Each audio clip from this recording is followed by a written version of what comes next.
नमस्ते। हर्षिता भाभी, मुझे बहुत अच्छा लगा आपने सवाल पूछा और मुझे मौका दिया कि मैं शायद आपसे चेक कर सकूं कि आपको हेल्प करता कि नहीं करता।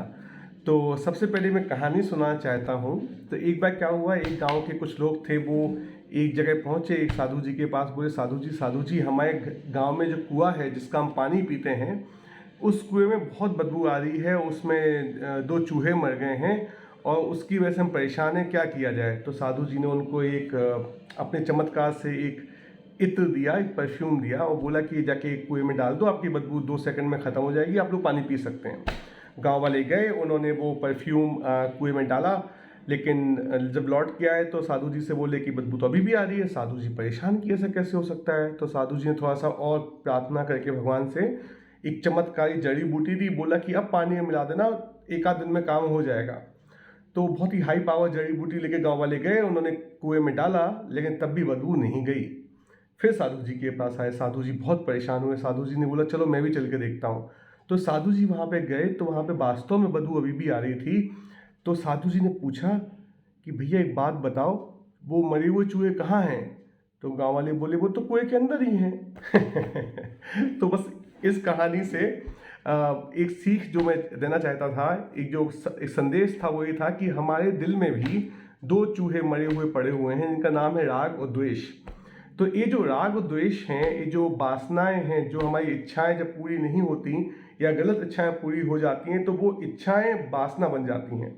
जो पूरी हो गई गंदी इच्छाएं, वो भी वासना बन जाती हैं, और जो अच्छी इच्छाएं पूरी नहीं हुई, वो भी वासना बन जाती हैं। तो जो अच्छी इच्छाएं पूरी नहीं हुई हैं, वो हमें राग, अटैचमेंट दिलाती हैं, और जो इच्छा गंदी पूरी हो गई, वो बार बार हमसे बोलती हैं कि और भी लाओ और भी लाओ, तो द्वेष पैदा करती हैं। तो जो राग द्वेष है, ये प्रेम के ऊपर जब इच्छाओं का आवरण चढ़ चढ़ के उसके ऊपर कवर ले लेता है, जैसे कि मान लीजिए कि यह प्रेम है, और प्रेम के ऊपर इच्छाएं जो हैं, उसकी जो वासनाएं हैं, जो गलत इच्छाएं हमने पूरी की या जो सही इच्छाएं हमने पूरी नहीं की, उसकी वासना जब ऊपर चढ़ जाती हैं, तो राग द्वेष, मतलब जो दो आपके सवाल हैं, कर्तव्य का भाव देके जाती हैं हमें कि भैया हमें करना है, हम ही हैं, जो जिम्मेदारी है हमारी।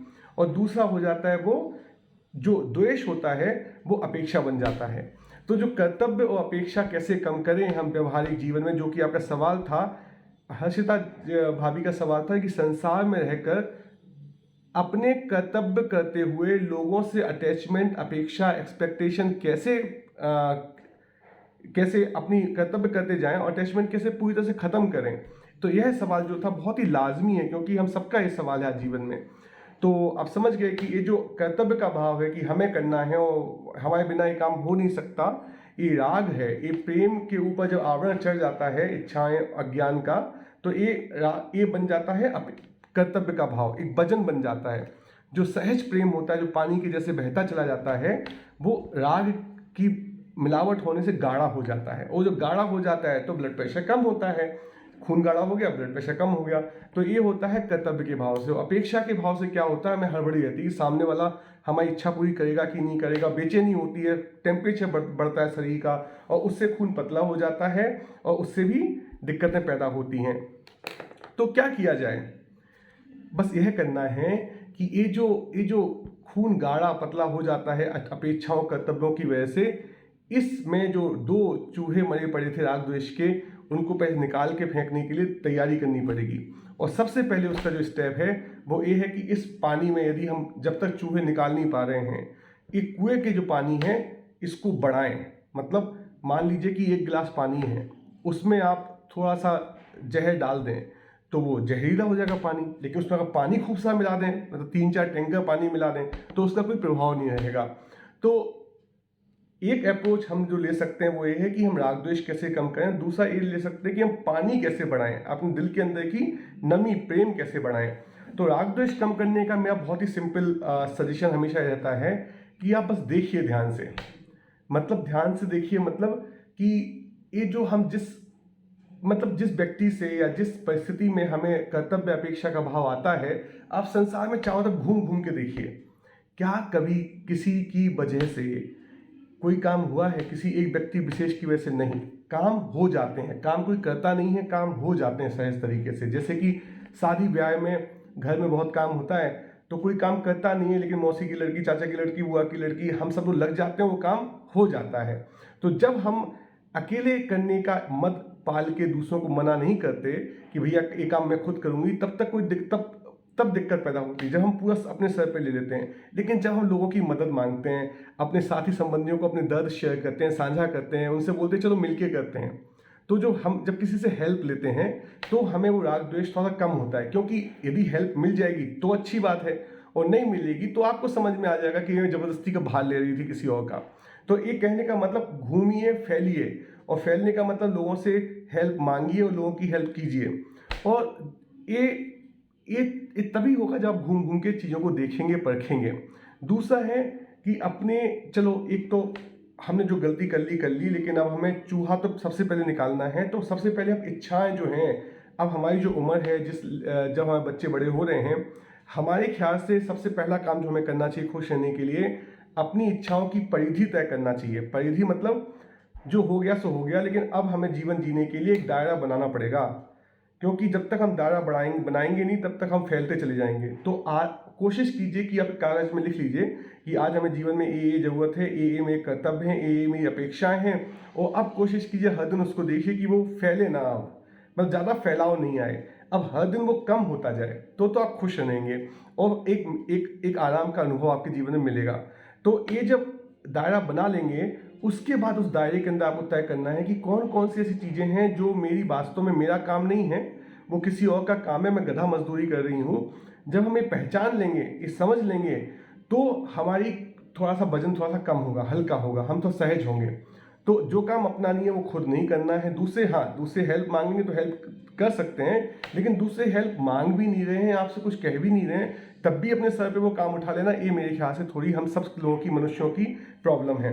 तो जो कर्म हमारे नहीं हैं या जो हमें नहीं करने चाहिए, दायरा बनाने के बाद छटनी कीजिए, उसे छानिए कि भैया ये काम हमारे नहीं, हम तो छान लेंगे, ठीक है।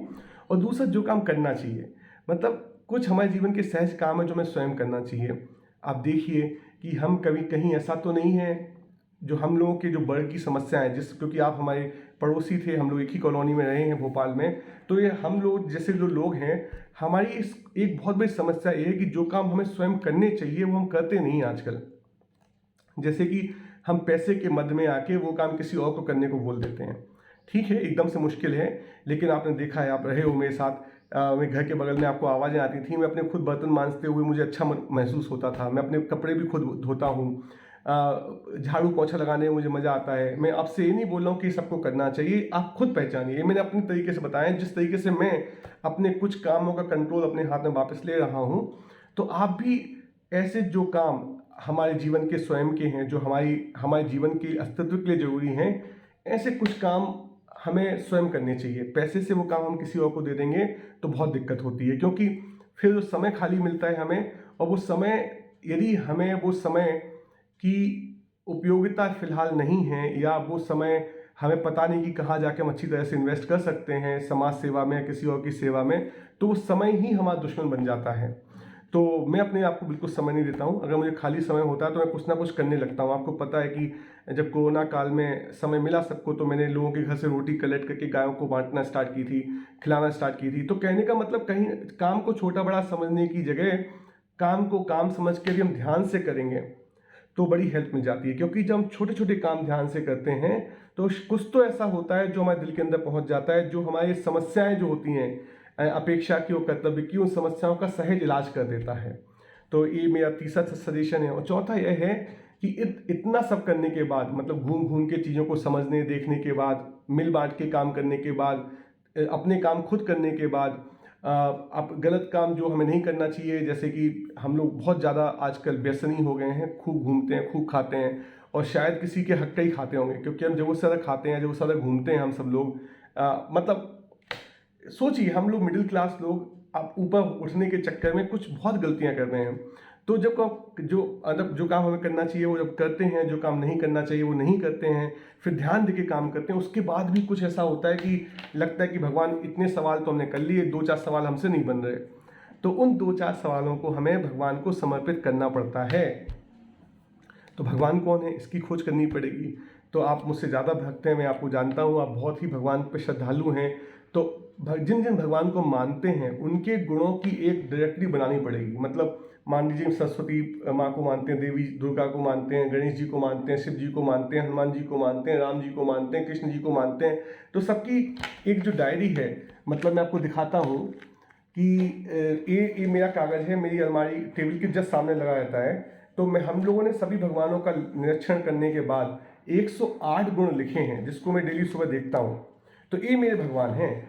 मतलब वो तो हैं ही हैं, जो मूर्ति है वो तो सूचक है, प्रतीक है, सिंबल है। नाम जो है वो सिंबल है, वो अलार्म क्लॉक की तरह होता है। लेकिन उनके जो मूल गुण हैं, उन मूल गुणों का चिंतन हमें करते रहना चाहिए। तो मूल गुण मेरे ख्याल से शाश्वत हैं, हर जगह सेम है, नाम अलग अलग है। वो है सबसे पहले सत्य, कोशिश कीजिए कि स्वयं से भी झूठ ना बोलें हम लोग।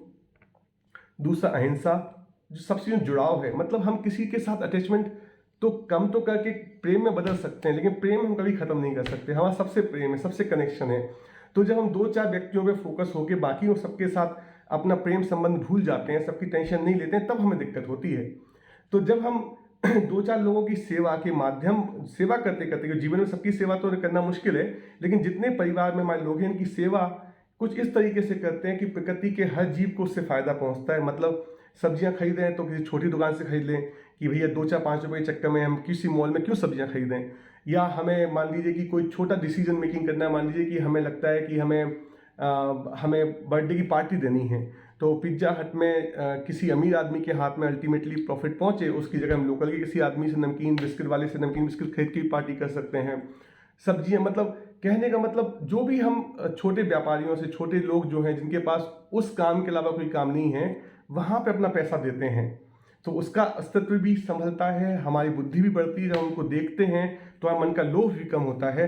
तो इस तरीके से जब हम अपने छोटे छोटे कामों में, जब हम परिवार के लोगों की सेवा करनी है, एक तरीका बदल देते हैं, तो देखने को नई दृष्टि मिल जाती है, ज्ञान मिल जाता है, कर्म करने की प्रेरणा मिल जाती है और ध्यान बढ़ता है। और बस यही तरीका है कि धीरे धीरे जब हम ये सब करते चले जाते हैं तो हमारे ये जो बची खुची समस्याएं भी हैं, जो कर्म करने के बाद, ध्यान देने के बाद और सबसे मिलजुल के ज्ञानपूर्वक काम करने के बाद जो रह जाती हैं, जब हम इन मूल्यों को समर्पित कर देते हैं कि भगवान आप जानो, मैं तो आपके इन मूल्यों के हिसाब से काम किया है, अभी समझ में नहीं आ रहा है कि मुझे क्यों कर्तव्य का भार है या अपेक्षा की तलवार में गर्दन पर टंगी हुई है, तो ये या मैंने किसी और के गर्दन पर रखी हुई है, तो ये सब समस्याएं आप सॉल्व कर लीजिए। तो जब हम इस भाव से काम करते हैं तो ये जो राग द्वेष के 2 चूहे होते हैं वो हमारे शरीर के बाहर से निकल भी जाते हैं। और ये जो प्रेम, जो पानी बढ़ाने की मैंने आपसे बात की थी, वो ध्यान के जल से और भक्ति के जल से वो पानी भी सहज बढ़ता चला जाता है दिल में।